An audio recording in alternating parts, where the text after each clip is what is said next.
of Agile. What is Agile? Why is it useful? Who can use Agile?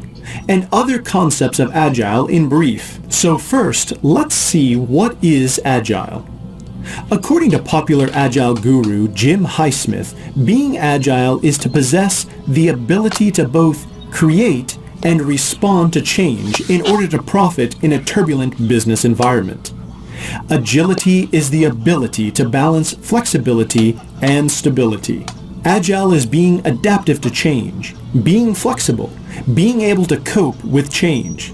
Now let's seek answers for the next question. What is the need for Agile? Before we answer this question, let's look at the factor that contributed to the development of this approach. We will take the example of the smartphone market to understand the need for adaptability. Rapidly changing market and technology, the need to be cutting edge, shrinking the time to market of products, and increased innovation from the customer end, reduction of testing and experimentation costs, simulations and automation. Customer value is delivered at point of sale, not at the point of plan.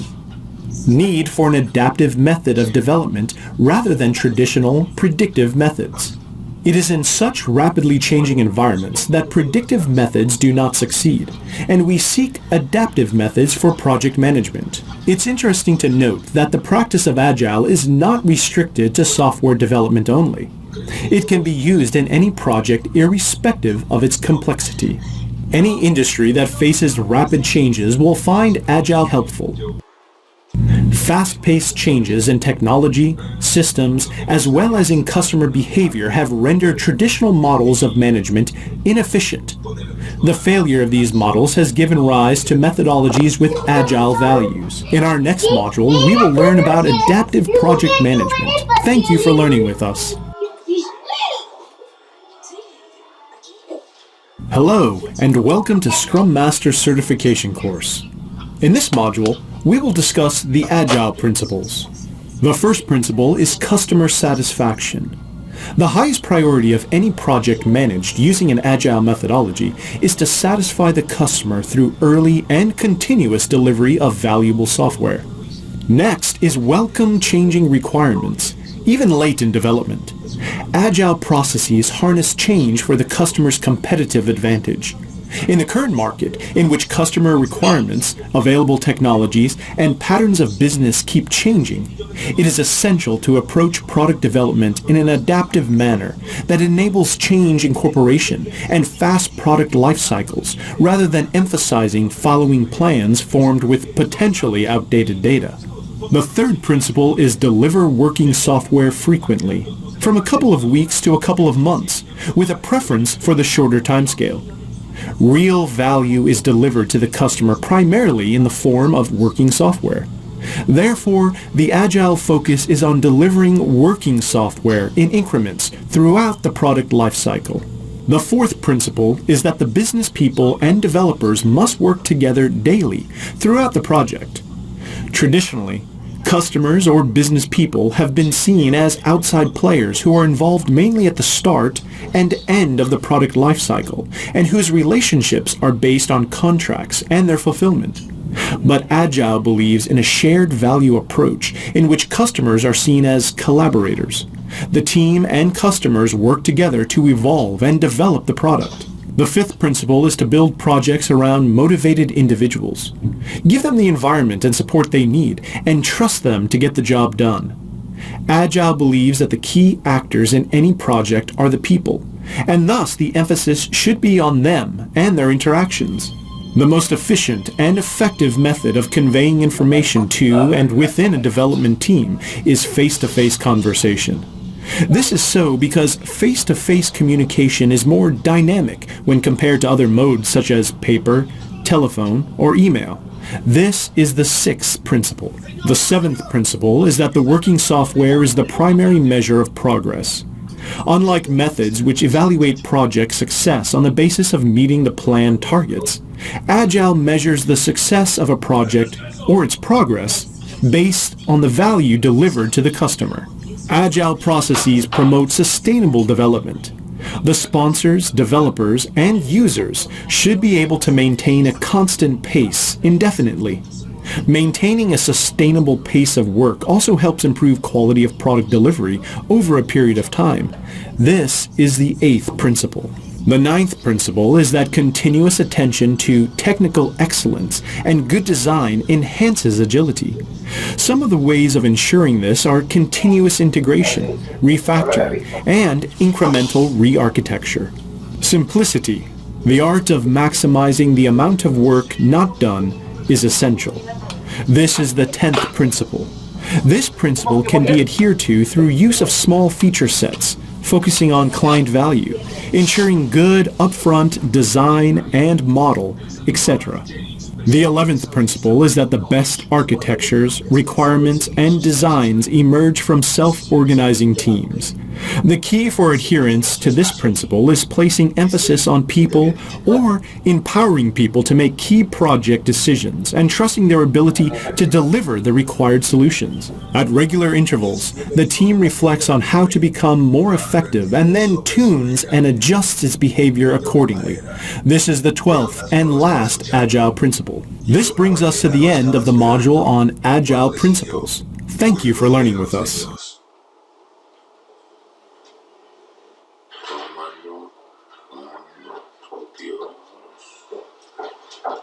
Hello, and welcome to yet another video on SMC. In this video, we'll look at how Agile methods differ from traditional management methods.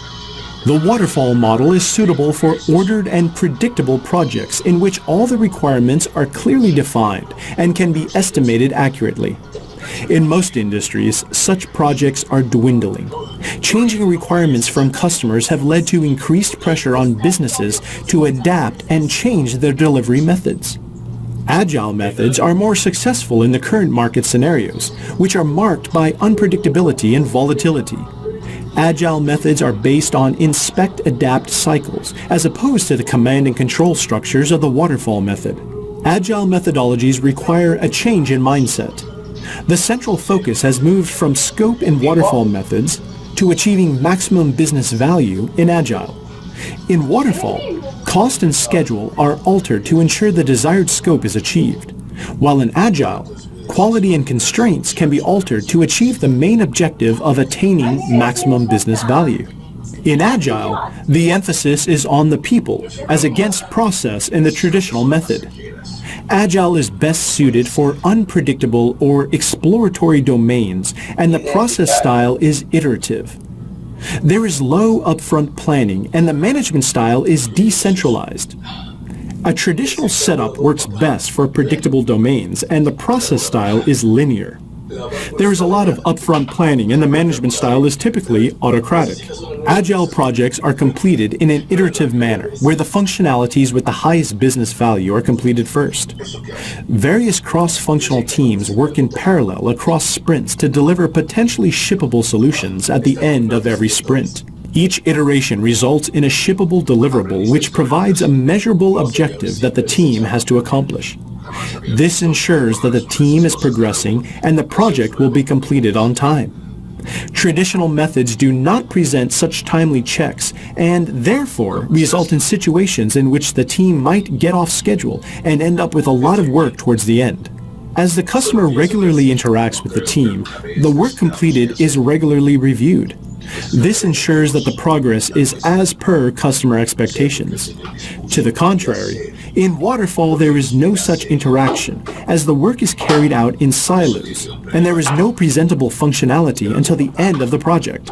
Further, in complex projects where the customer is unclear about what they want in the end product, and where the functionality requirements keep changing, the iterative model is more flexible in ensuring that these changes get included before the project is complete. On the other hand, when projects are simpler, have well-defined functionalities, and when the team has previous experience working on such projects, then the waterfall method is more successful. That brings us to the end of this module. We hope this video has clarified some doubts about adaptive project management. Thank you for learning with us.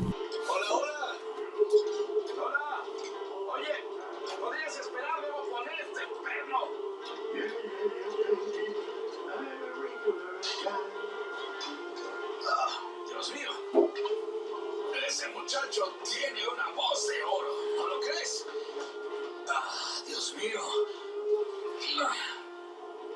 su admirador. Claro.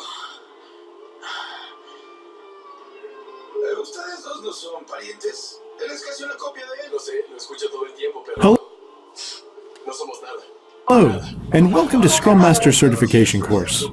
In this module, we will discuss the methods used in Agile. A number of Agile methodologies originated and gained traction in the 1990s and the early 2000s. While the various Agile methods differ in a variety of aspects, their commonality stems from their adherence to the Agile Manifesto. Let's briefly discuss some of the important Agile methods. The first method that we will discuss is Lean Kanban development. The Lean concept optimizes an organization's system to produce valuable results based on its resources, needs, and alternatives, while reducing waste. Kanban literally means a signboard, and it espouses the use of visual aids to assist and track production. Lean Kanban integrates the use of the visualization methods as prescribed by Kanban, along with the principles of Lean, creating a visual incremental evolutionary process management system. The next is extreme programming. XP makes it possible to keep the cost of changing software from rising radically with time. The key attributes of XP include incremental development, flexibility scheduling, automated test codes, verbal communication, ever-evolving design, close collaboration, and tying in the long-term and short-term drives of all those involved. XP values communication, feedback, simplicity, and courage. The different roles in the XP approach include the customer, the developer, the tracker, and the coach. XP prescribes various coding, developer, and business practices, events, and artifacts to achieve effective and efficient development. XP has been extensively adopted due to its well-defined engineering practices. The third method is Crystal methods. Crystal methods are intended to be people-centric, lightweight, and easy to adapt. Because people are primary, the developmental processes and tools are not fixed, rather are adjusted to the requirements and the characteristics of the project. The color spectrum is used to decide on the variant for a project. Factors such as comfort, discretionary money, essential money, and life play a vital role in determining the weight of the methodology, which is represented in various colors of spectrum. The crystal family is divided into crystal clear, crystal yellow, crystal orange web, crystal red, crystal maroon, crystal diamond, and crystal sapphire. Mamá, no puedo seguir engañándome. No entiendo. No siento el llamado que papá quiere que sienta. No lo tengo. Tardaste mucho en descubrirlo. Mamá, ¿cuál es el punto de estudiar algo que no siento? All crystal methods have four roles: the executive sponsor, the lead designer, developers, and experienced users. Crystal methods recommend various strategies and techniques to achieve agility. A crystal project cycle consists of chartering, delivering cycle, and wrap-up. The fourth method is dynamic systems development methods. DSDM sets quality and effort in terms of cost and time at the outset and adjusts the project deliverables to meet the set criteria by prioritizing the deliverables into musts, shoulds, coulds, and won't-haves, or Moscow. DSDM is a system-oriented method with 6 distinct phases: pre-project phase, the feasibility phase, exploration and engineering phase, deployment phase, and benefit assessment phase. The fifth method is feature-driven development. FDD was devised by Jeff DeLuca in 1997 and operates on the principle of completing a project by breaking it down into small, client-valued functions that can be delivered in less than 2 weeks' time. FDD has 2 core principles. Software development is a human activity, and software development is a client-valued functionality. FDD defines 6 major roles: project manager, chief architect, development manager, chief programmers, class owners, and domain experts, in addition to a number of supporting roles. The FDD process is iterative and consists of developing an overall model, building a feature list before planning, designing and building by feature. The sixth method is test-driven development. Test-driven development is a software development method that involves writing automated test code first and developing the least amount of code necessary to pass that test later. The entire project is broken down into small, client-valued features that need to be developed in the shortest possible development cycle. Based on clients' requirements and specifications, tests are written. The tests designed in the above stage are used to design and write the product code. TDD can be categorized into the following two levels.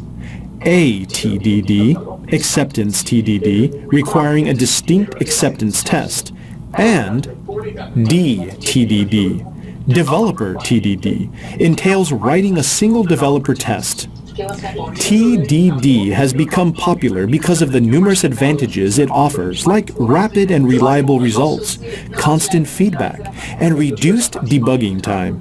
The seventh method is adaptive software development.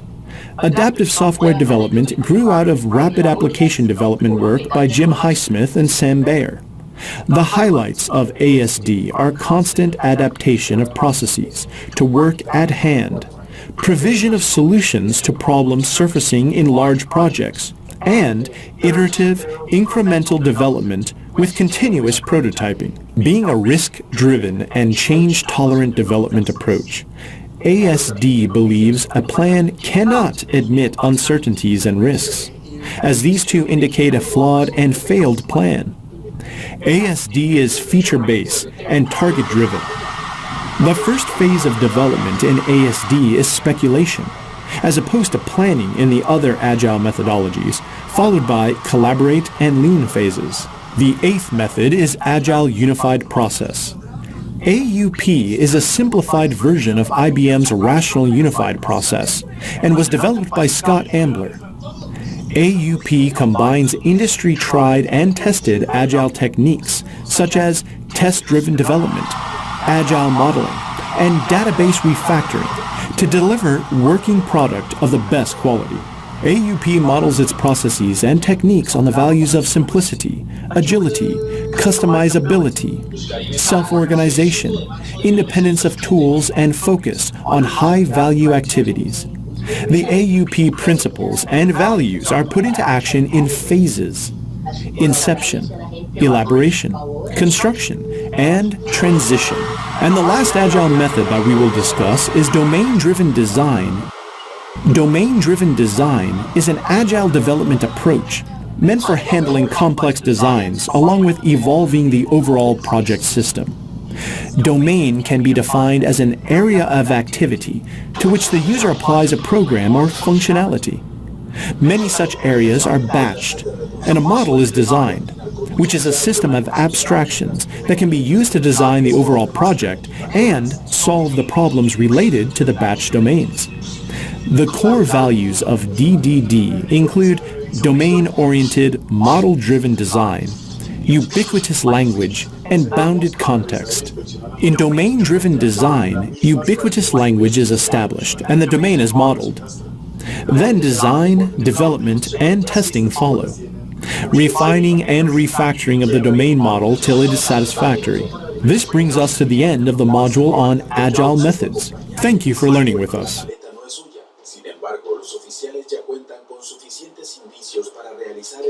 Hello, and welcome back to Scrum Master course. Scrum Master course provides guidelines for the successful implementation of Scrum. So isn't it necessary that we know a little more about Scrum? Let's take a look. A Scrum project involves a collaborative effort to create a new product, service, or other result as defined in the project vision statement. All projects are impacted by constraints of time, cost, scope, quality, resources, organizational capabilities, and other limitations that make them difficult to plan, execute, manage, and ultimately succeed. However, successful implementation of the results of a finished project provides significant business benefits to an organization. It is therefore important for organizations to select and practice an appropriate project management framework. And this is where Scrum comes in. So what is Scrum? Scrum is one of the most popular Agile frameworks. It is an adaptive, iterative, fast, flexible, and effective methodology designed to deliver significant value quickly and throughout a project. Scrum ensures transparency in communication and creates an environment of collective accountability and continuous progress. The Scrum framework, as defined in SBOT Guide, is structured in such a way that it supports product and service development in all types of industries and in any type of project, irrespective of its complexity. Here another question arises. Why is Scrum better than other project management techniques? A key strength of Scrum lies in its use of cross-functional, self-organized, and empowered teams who divide their work into short, concentrated work cycles called sprints. Think of sprints as short time spans, in which a certain amount of work must be done. Take a look at this diagram, which illustrates the Scrum project's flow. As you can see, the Scrum cycle begins with a stakeholder meeting, during which the project vision is created. The product owner then develops a prioritized product backlog, which contains a prioritized list of business and project requirements, written in the form of user stories. Each sprint begins with a sprint planning meeting, during which high-priority user stories are considered for inclusion in the sprint. A sprint generally lasts between 1 and 6 weeks and involves the Scrum team working to create potentially shippable deliverables or product increments. During the sprint, short, highly focused daily stand-up meetings are conducted where team members discuss daily progress. Toward the end of the sprint, a sprint review meeting is held, during which the product owner and relevant stakeholders are provided a demonstration of the deliverables. The product owner accepts the deliverables only if they meet the predefined acceptance criteria. The sprint cycle ends with a retrospect sprint meeting where the team discusses ways to improve processes and performance as they move forward into the subsequent sprint. I hope you enjoyed this quick overview and learning about the project's flow in Scrum, and I'll see you in the next module where we will briefly discuss the history of Scrum. And thank you for learning with us. Hello, and welcome back to Scrum Master course. So far, in our journey towards Scrum, we have learned how to use the Scrum body of knowledge. In many of the previous videos, we have only mentioned the Scrum principles. Now, in this module, we will look at these principles more closely. So why are these principles so important? Because the Scrum principles are the core guidelines for applying the Scrum framework and should always be used in all Scrum projects. So let's take a look at these principles. The 6 Scrum principles are empirical process control, self-organization, collaboration, value-based prioritization, time boxing, and iterative development. You can see how they are arranged in this diagram. Note that Scrum principles can be applied to any type of project in any organization and should always be followed in order to ensure effective implementation of the Scrum framework. Scrum principles are non-negotiable and should be applied as specified in the SBOT Guide. Keeping the principles intact and using them appropriately instills confidence in the Scrum framework with regard to attaining the objectives of the project. On the other hand, the Scrum aspects and processes can be modified to meet the requirements of the project or the organization. Following is a detailed look at each principle, beginning with empirical process control. This principle emphasizes the core philosophy of Scrum, based on the 3 main ideas of transparency, inspection, and adaptation. The second principle is self-organization. It focuses on today's workers, who deliver significantly greater value when encouraged to self-organize, rather than working under command and control style of traditional project management. The third principle, collaboration, focuses on the 3 core dimensions related to collaborative work. That is, awareness, articulation, and appropriation. It also advocates project management as a shared value creation process, with teams working and interacting together to deliver the greatest value. The fourth principle is value-based prioritization. This principle highlights the focus of Scrum to deliver maximum business value, beginning early in the project and continuing throughout. The fifth principle is time boxing. This principle emphasizes time as a limiting constraint in Scrum. Time boxing is used to help effectively manage project planning and execution. Time-boxed elements in Scrum include sprints, daily stand-up meetings, sprint planning meetings, and sprint review meetings. And finally, we have iterative development as the sixth principle. This principle defines iterative development and emphasizes how to better manage changes and build projects that satisfy customer needs. It also delineates the product owners and organization's responsibilities related to iterative development. That covers the 6 Scrum principles. These will continue to be developed throughout our other course modules. Thank you for learning with us. Hello, and welcome back to Scrum Master course. Previously, we saw the key principles of Scrum in detail. This module will introduce you to the various aspects of Scrum, which must all be addressed and managed through a Scrum project. The 5 Scrum aspects that we will discuss in this module are organization, business justification, quality, change, and risk. In the SBOT guide, all 5 Scrum aspects are presented in chapters 3 through 7. We will be discussing all of them one by one, but let's first start with the very first aspect, organization.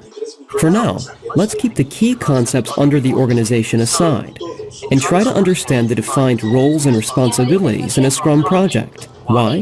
Because defined roles and responsibilities ensures the successful implementation of Scrum. Evidently, Scrum roles fall into 2 broad categories, core roles and non-core roles. Core roles are those that are involved in producing the project's product or service. Individuals who are assigned core roles are fully committed to the project. They are ultimately responsible for the success of each project iteration and of the project as a whole. Core roles are assigned to the product owner, Scrum Master, and the Scrum team. Now that we have seen that there are a few inevitable names associated with the core roles, let's meet them one by one and see what they do in a Scrum-controlled project. First, we have the product owner, who is the person responsible for achieving maximum business value for the project.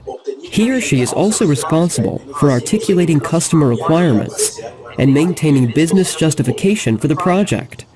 The product owner represents the voice of the customer. Next is the Scrum Master. The Scrum Master is a facilitator who ensures that the Scrum team is provided with an environment conducive to completing the project successfully. The Scrum Master guides, facilitates, and teaches Scrum practices to everyone involved in the project. The Scrum Master clears impediments for the team and ensures that all the Scrum processes are being followed. To clarify, here's an example. This is ABC Corporation. The software development team at ABC is facing roadblocks lately. Why? Well, it seems that they are unable to live up to the set standards of a project in terms of quality. What is the stumbling block here? Lack of expertise required for the project. It, in turn, leads to delay. So this is where the Scrum Master is going to pitch in. How is he or she going to do that? First of all, the task of the Scrum Master will be to focus on finding ways to clear the impediment, which comes in the form of lack of expertise required for the project. How is this possible? Well, the Scrum Master at this juncture is either going to raise an immediate requirement for hiring software developers with required expertise, or he can make an arrangement for training the existing staff. The Scrum Master will now make a decision based on the cost-effectiveness and time consumption of the action to be taken. Finally, it's now the turn of the Scrum team. They actually do the work. The Scrum team is the group or team of people who are responsible for understanding the requirements specified by the product owner and creating the deliverables of the project. So, considering the earlier example, the software development team, either with newly recruited experts or with newly acquired training, will proceed in accordance with the requirements set by the product owner. Now, let's take a closer look at the non-core roles. The non-core roles are optional and may include all team members who are interested in the project. They have no formal role in the project team, but they may interface with the team. However, they may not be responsible for the success of the project. The non-core roles should be taken into account in any Scrum project. autorización de So, who is involved in non-core roles? Stakeholders, the Scrum guidance body, and the vendors. Let's meet these people one by one. The first role is the stakeholder or stakeholders. This is a collective term that includes customers, users, and sponsors. They frequently communicate with the Scrum core team and influence the project throughout the project's development. Most importantly, it is for the stakeholders that the project produces the collaborative benefits. Second is the Scrum guidance body, which is also referred to as the SGB. It is an optional role consisting of a set of documents or a group of experts, typically involved in defining objectives related to quality, government regulations, security, and other key organizational parameters. This Scrum guidance body guides the work carried out by product owner, Scrum Master, and Scrum team. The next non-core role is played by the vendors. They include external individuals or internal organizations that provide products or services that are not within the core competencies of the project organization. Now, to help you understand how the Scrum organizational structure works, we have a diagram here. The roles played by the Scrum Master, Product Owner, Scrum Team, and the interrelation of these roles, and the way in which each one of them contributes to fulfilling customer requirements, are summarized here. The organization aspect of Scrum also addresses the team structure requirements to implement Scrum in programs and portfolios. So now that we have seen the core and non-core roles played in a Scrum-controlled project, let's now discuss another key Scrum aspect, business justification. It's important for an organization to perform a proper business assessment prior to starting any project. This helps the key decision makers understand the business need for change or for a new product or service, the justification for moving forward with a project, and its viability. Business justification in Scrum is based on the concept of value-driven delivery. One of the key characteristics of any project is the uncertainty of results or outcomes. It is impossible to guarantee project success at completion, regardless of the size or complexity of a project. Considering this uncertainty of achieving success, Scrum attempts to start delivering results as early in the project as possible. This early delivery of results, and thereby value, provides an opportunity for reinvestment and proves the worth of the project to interested stakeholders. Furthermore, Scrum's adaptability allows the project's objectives and processes to change if its business justification changes. It is important to note that although the product owner is primarily responsible for business justification, other team members also contribute significantly. So far, we have seen two important Scrum aspects. Quality is the third aspect we are going to discuss now. In Scrum, quality is defined as the ability of the completed product or deliverables to meet the acceptance criteria and achieve the business value expected by the customer. To ensure that a project meets its quality requirements, Scrum adopts an approach of continuous improvement, whereby the team learns from experience and stakeholder engagement to constantly keep the prioritized product backlog updated with any changes in requirements. The prioritized product backlog is simply never complete until the closure or termination of the project. Moreover, any changes to the requirements reflect changes in the internal and external business environment and allow the team to continually work and adapt to achieve those requirements. Through repetitive testing, Scrum requires work to be completed incrementally through sprints, rather than waiting until the end to produce deliverables. This means that errors get fixed right away, instead of being postponed until the end of the project. Moreover, important quality-related tasks, for example, development, testing, and documentation, are completed as part of the same sprint by the same team. This ensures that quality is inherent in any deliverable created as part of a sprint. Such deliverables from Scrum projects, which are potentially shippable, are also referred to as done. For example, if internal customers are not happy with a product delivered in terms of quality, the issues can be listed in the prioritized product backlog. These kinds of issues will be addressed during the sprints, and the team will try to fix them so that quality is not compromised. Thus, continuous improvement with repetitive testing optimizes the probability of achieving the expected quality levels in a Scrum project. Constant discussions between the Scrum core team and stakeholders, including customers and users, with actual increments of the product being delivered at the end of every sprint, ensures that the gap between customer expectations from the project and actual deliverables produced is constantly reduced. The Scrum guidance body may also provide guidelines about quality, which may be relevant to all Scrum projects in the organization. The next aspect that we're going to discuss here is change, another very important aspect of Scrum. Every project, regardless of its method or framework used, is exposed to change. It is imperative that project team members understand that the Scrum development processes are designed to embrace change. Organizations should try to maximize the benefits that arise from change and minimize any negative impacts through diligent change management processes in accordance with the principles of Scrum. A primary principle of Scrum is its acknowledgement, which are as follows. First, stakeholders, for example, customers, users, and sponsors, change their minds about what they want and need throughout a project, which is sometimes referred to as requirements churn. Second, it is very difficult, if not impossible, for stakeholders to define all requirements during project initiation. Scrum projects welcome change by using short, iterative sprints that incorporate customer feedback on each sprint's deliverables. This enables the customer to regularly interact with the Scrum team members, view deliverables as they're ready, and change requirements if needed earlier in the sprint. Also, the portfolio or program management teams can respond to change requests pertaining to Scrum projects applicable at their level. Let's now look at the last Scrum aspect, which is risk. What is risk, and how do you define it?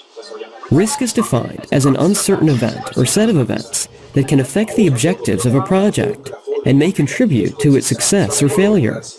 Risks that are likely to have a positive impact on the project are referred to as opportunities, whereas threats are risks that could affect the project in a negative manner. For example, consider a situation in which one of the key investors in a project backs off at a prime moment. This is a risk affecting the project in a negative way. However, if the project finds a better investor willing to invest in a bigger and better way, it can be considered as an opportunity. Managing risk must be done proactively. It is an iterative process that should begin at project initiation and continue throughout the project's life cycle. The process of managing risks should follow some standardized steps to ensure that risks are identified and evaluated, and that a proper course of action is determined and acted upon accordingly. Risks should be identified, assessed, and responded to on the basis of two factors.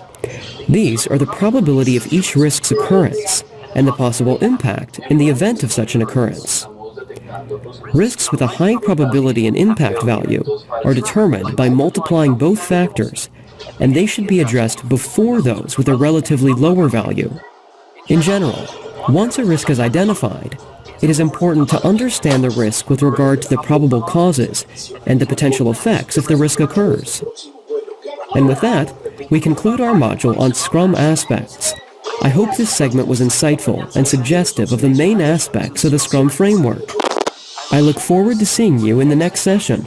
Thank you for learning with us.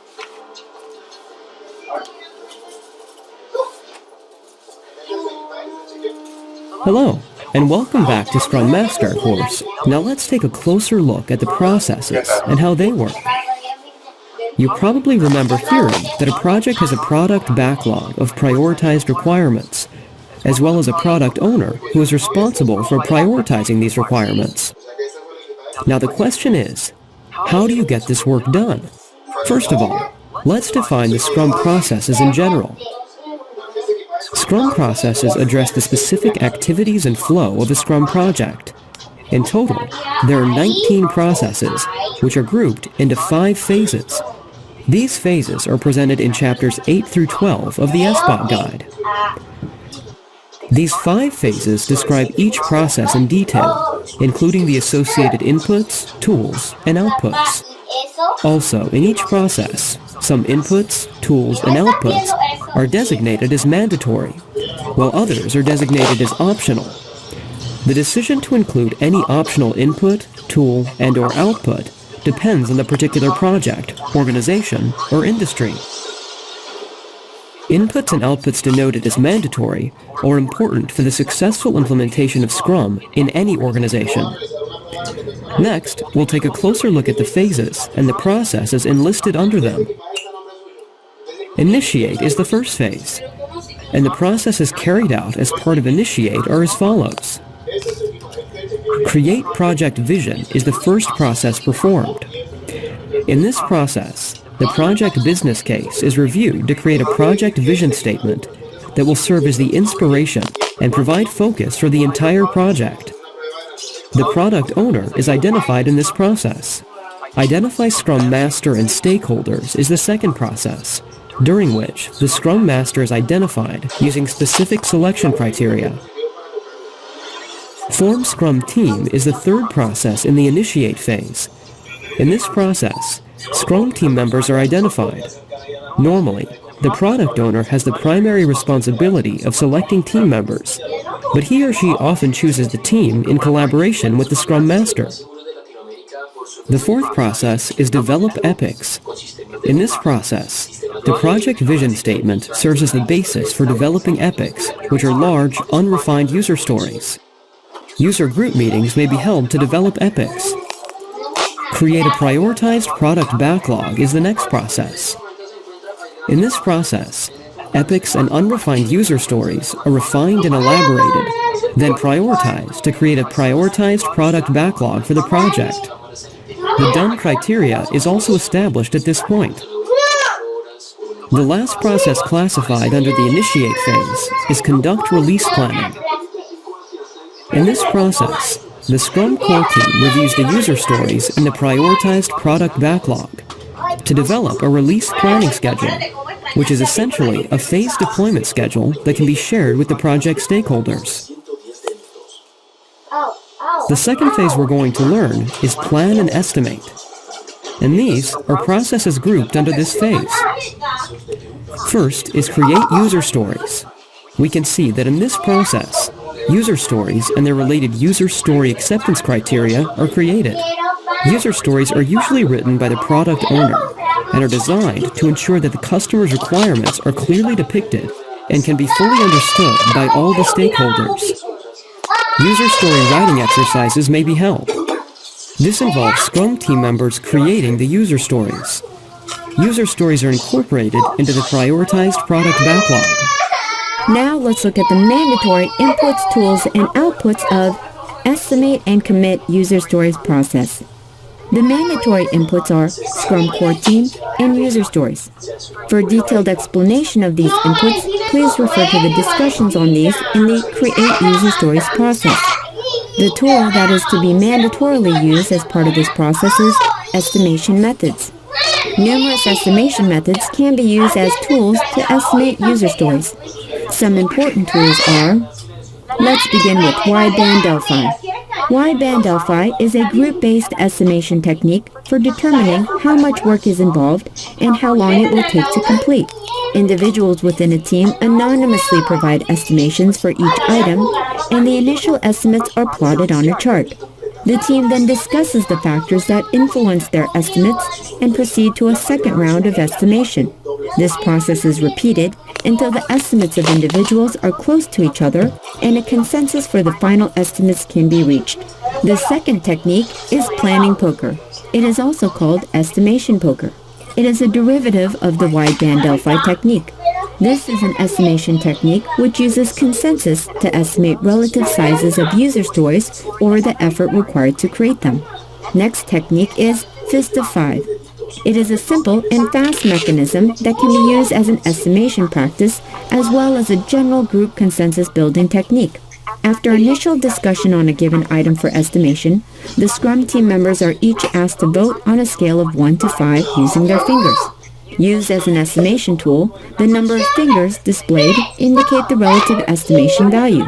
The value in using this technique is not only consensus building, but also driving discussion because team members are asked to explain the reason for their estimates. Used as a general consensus building technique, the proposal or pending decision under consideration is initially discussed. Then, the team members vote based on their level of agreement and desire for discussion. If a team member raises one finger, it means he or she disagrees with the group's conclusion and has major concerns. If a team member raises two fingers, it means he or she disagrees with the group's conclusion and would like to discuss some minor issues. If a team member raises three fingers, it means he or she is not sure and would like to go with the group's consensus conclusion. If a team member raises four fingers, it means he or she agrees with the group's conclusion and would like to discuss some minor issues. And if a team member raises five fingers, it means he or she wholeheartedly agrees with the group's conclusion. The last technique is affinity estimation. It is a technique used to quickly estimate a large number of user stories. Using sticky notes or index cards and tape, the team places user stories on a wall or other surface in order from small to large. For this, each team member begins with a subset of user stories from the overall prioritized product backlog to place by relative size. This initial placement is done in silence. Once everyone has placed their user stories on the wall, the team reviews all of the placements and may move user stories around as appropriate. The second part of the exercise involves discussion. Finally, the product owner will indicate some sizing categories on the wall. These categories can be small, medium, or large, or they may be numbered using story point values to indicate relative size. The team will then move user stories into these categories as the final step in the process. Some key benefits of this approach are that the process is very transparent, visible to everyone, and is easy to conduct. The mandatory output of this process is estimated user stories. After the user stories are estimated by the Scrum team using the various estimation techniques discussed in this section, they are considered to be estimated user stories. The next process is commit user stories. The mandatory inputs of this process are Scrum core team, estimated user stories, and length of sprint. For detailed explanation of these inputs, please refer to the discussion on them in Develop Epics, Estimate User Stories, and Conduct Release Planning Processes. The mandatory tools used in this process are Sprint Planning Meeting and Communication Techniques. The Sprint Planning Meeting is used by the Scrum team in the Commit User Stories process to plan the work to be done in the sprint. The team reviews the estimated user stories in order to commit the user stories which they can deliver within the sprint. The next tool is Communication Techniques. Scrum promotes accurate and effective communication primarily through co-location of the Scrum team. Scrum also favors informal, face-to-face interactions over formal written communications. When a Scrum team needs to be distributed, the Scrum Master should ensure that effective communication techniques are available so that the team can self-organize, collaborate, and work effectively. The mandatory output of this process is committed user stories. The Scrum team commits to a subset of estimated user stories that they believe they can complete in the next sprint based upon velocity. The committed user stories should also be selected per the priorities defined by the product owner. Now let's discuss the mandatory inputs, tools, and outputs of Identify Task process. The mandatory inputs, tools, and outputs of this process are Scrum Core Team, Committed User Stories, Task Planning Meetings, and Task List, respectively. Please refer to the discussion on the mandatory inputs of the Create User Stories and Estimate User Stories processes for a better understanding of Scrum Core Team. The tool that must be used mandatorily in this process is Sprint Planning Meetings. In Sprint Planning Meetings, the Scrum team plans the work to be done in the sprint by reviewing the committed user stories at the top of the prioritized product backlog. The product owner is present during this meeting to clear ambiguities related to user stories in the prioritized product backlog. This meeting should be time-boxed, with the standard length limited to 2 hours per week of the sprint duration. This assists in preventing the tendency to stray into discussions that should actually occur in other meetings, like the release planning or sprint review meetings. The mandatory output of this process is task list. The task list is a comprehensive list that contains all the tasks to which the Scrum team has committed for the current sprint. It contains description of each task along with estimates derived during the create task process. The task list must include any testing and integration efforts so that the product increment from the sprint can be successfully integrated into the deliverables from previous sprints. Even though tasks are often activity-based, the level of granularity to which the tasks are decomposed is decided by the Scrum team. Now let's discuss the mandatory inputs, tools, and outputs of the estimate tasks process. The mandatory inputs are Scrum Core Team and Task List, whereas the mandatory tools are sprint planning meetings, estimation criteria, and estimation methods. And the mandatory output is the effort estimated task list. For a good understanding of the mandatory inputs of this process, please refer to the discussion on the inputs of the Create User Stories process and to the discussion on the output of the Identify Task process. The tools that must be mandatorily used in this process are sprint planning meetings and estimation criteria. In sprint planning meetings, the Scrum team members use the task list to estimate the duration and effort for the user stories to be completed in the sprint.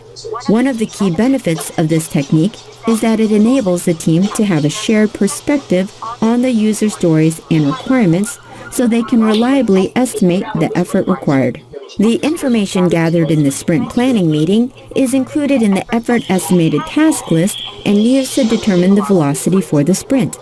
The next tool is estimation criteria. Estimation criteria can be expressed in numerous ways, with two common examples being story points and ideal time.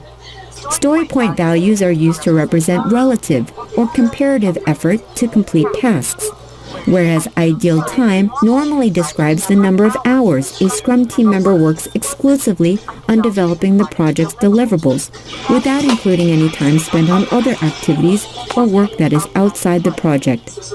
Estimation criteria make it easier for the Scrum team to estimate effort and enable them to evaluate and address inefficiencies when necessary. The last mandatory tool is estimation methods. For a good understanding of this tool, please refer to the discussion on it in the Estimate User Stories process. The mandatory output of this process is Effort Estimated Task List. The Effort Estimated Task List is a list of tasks associated with the committed user stories included in a sprint. Typically, the accuracy of estimates varies with team skills. Estimated effort is expressed in terms of estimation criteria agreed on by the team. The effort estimated task list is used by the Scrum team during sprint planning meetings to create the sprint backlog and sprint burndown chart. It is also used to determine when the team needs to reduce its commitment or can take on additional user stories during sprint planning.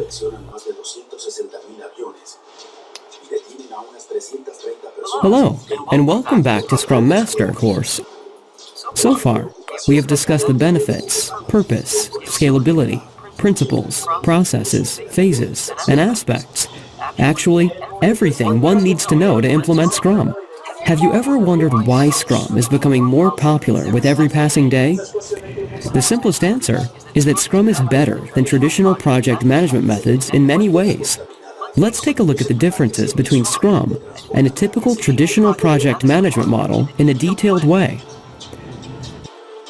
The main difference between traditional project management models and the Scrum framework is the way in which the project is handled. Traditional project management is based on processes, while Scrum asks for a change in mindset with its focus on the people involved in the project. Although processes and tools are necessary in completing a project successfully, it is always the people who undertake, participate in, and implement the project. They do the work that takes the project from idea to reality. According to Scrum, the key factors in any project are the people, and the emphasis should be on them and their actions. Various cross-functional teams work in parallel across sprints to deliver potentially shippable deliverables at the end of each sprint. In the traditional model, the amount of functionalities not done remains high, and no product is delivered until the end or very near the end of the project. What gives Scrum an edge over other practices when it comes to the size of the team? Scrum can be used for managing projects of all sizes. Scrum works well for most projects and team sizes. Large projects utilize multiple Scrum teams, which work in sync to ensure project progress. Since its early days, Scrum is focused on producing working software over comprehensive documentation. It still does, and has expanded that focus to include the incremental development of products other than software.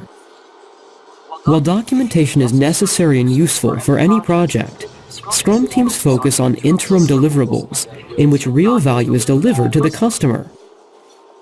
The documentation is done minimally, as and when it is required. Lessons learned are recorded during retrospective meetings. The process followed in Scrum is iterative, unlike the linear model used in traditional frameworks, such as the waterfall model. The iterative model helps product development improve over time. It maximizes opportunities for feedback and ensures potentially shippable versions of working products at the end of each sprint or iteration. Scrum encourages iterative decision-making based on data over the detailed upfront planning practiced in traditional waterfall-style project management. The focus is not on meeting the project's plan targets, but on satisfying customer requirements. Traditional project management can lead to a situation where the plan has succeeded, but the customer is not satisfied. In addition to iterative planning and delivery, Scrum supports the collaboration of all parties involved, the customer, business team, and project team, to minimize risk and achieve satisfaction. In Scrum, delivering the greatest value in the shortest amount of time means prioritizing work based on customer needs and dividing what will be done from what needs to be done. Scrum is often contrasted with other linear fashion project methods due to its low upfront planning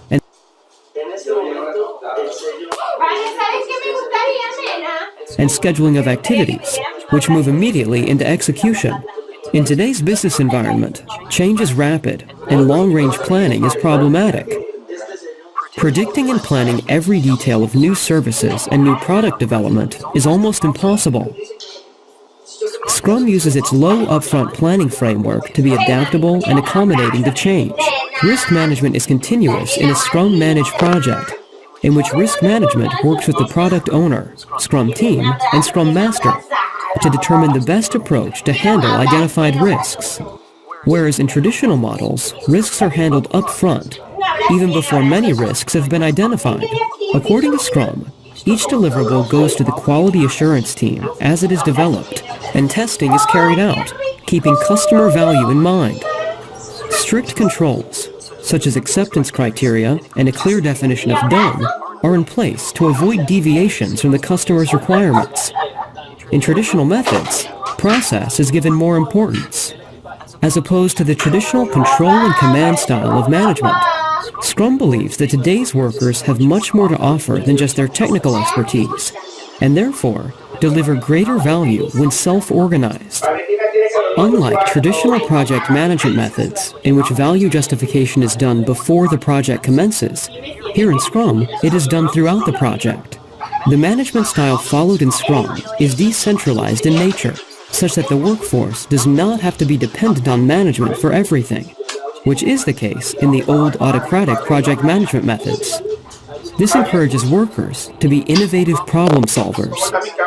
Scrum believes that product development is a shared value creation process that needs all the stakeholders working and interacting together to deliver the greatest value.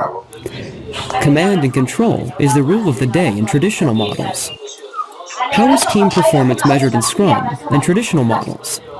In Scrum, it is measured in terms of the business value the team creates, while plan conformity decides the measurement of performance in traditional project methods. In Scrum, the team develops business value at the end of every sprint. Does Scrum give a good return on investment? The answer is a big yes, and the ROI starts early and continues throughout the project life.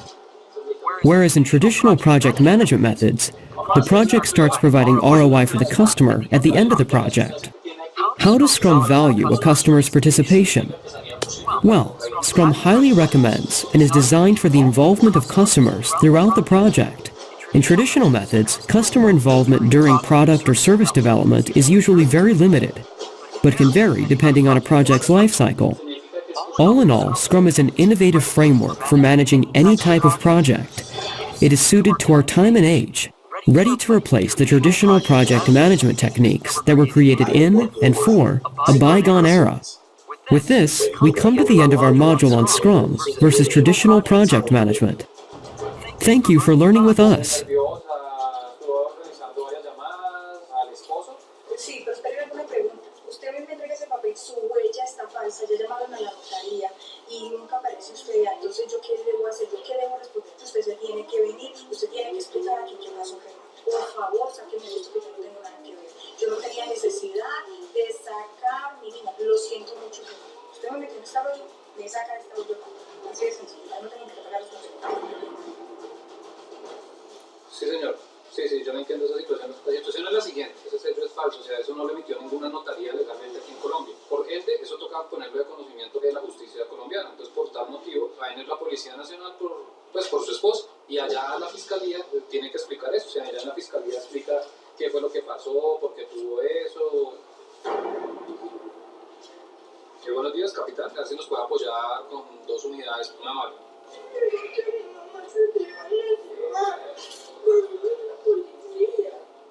El caso queda en manos de la Policía Nacional.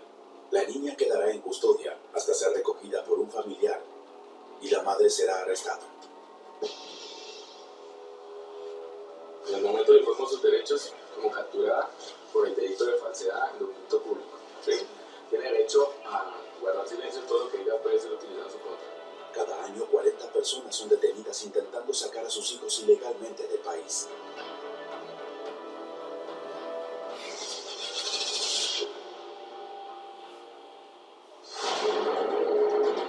La División Antinarcóticos ha detenido a un joven español que se dirigía hacia Sevilla.